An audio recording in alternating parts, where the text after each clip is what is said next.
भाई भोजपुरी के गायकार ऐसे भी गायकार हैं यार कि ऐसे ऐसे शायद गाना गा देते हैं भाई। अगर हम लोग बात करें भोजपुरी का गायकार का आगे तो भाई वर्मा विष्णु भी फेल हो जाएंगे। ये बड़ी अच्छी बात कही आप।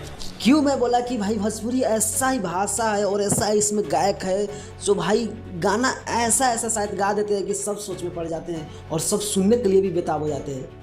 मैं बात कर रहा हूँ भाई अंकुश राजा का वो गाना का, जो गाना को शायद सब लोगों ने सुना होगा, शायद जो ना सुना होगा ये सुनने का बाद गारंटी वो गाना सुनेगा। भाई वो गाना अगर मैं बात करूँ यूट्यूब पर ट्रेंड कर रहा है, भले ट्रेंड ना कर रहा होगा वो अलग बात है, मगर सबका दिल पर राज जरूर कर रहा है गाना।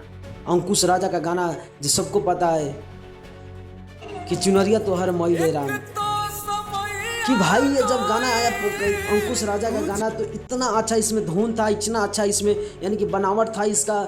अगर गायक भी अंकुश राजा इतना ज़बरदस्त गाना गाया कि भाई सबको अगर बात करें अंकुश राजा का आगे तो सब कुछ फीका पड़ गया। जब एक गाना महाशिवरात्रि जब पता है आपको महाकुंभ मेला लगा, उसी टाइम इस गाना को शूट कर गया। कहाँ से राइटर आता है जो इतना ज़बरदस्त गाना लिखता है भाई, सबका दिल मचल जाता है। ऐसा ऐसा गाना सुनने से सबका मन मचल जाता है। कौन भी ऐसा इंसान होगा जिसको ये गाना सुनाया जाए तो वो ना सुनना चाहेगा भाई, सब सुनना चाहेगा। वो हिंदी भाषी हो, भोजपुरी भाषी हो, कोई भी भाषी हो, अगर समझ आएगा तो गारंटी के साथ गाना सुनेंगे। और लगातार अंकुश राजा गाना इतना ज़बरदस्त हिट हुआ भाई, इसी सोच को मैं बनाने चला और मैं बनाया, क्योंकि मैं सोने से पहले एक बार गाना सुना और इतना ज़बरदस्त गाना था कि भाई सबको। अगर आप लोगों को कैसा लगा है गाना एक छोटा सा कमेंट कर देना, अगर नए होंगे तो चैनल को सब्सक्राइब कर लाइक कर देना और वीडियो देखने के लिए धन्यवाद।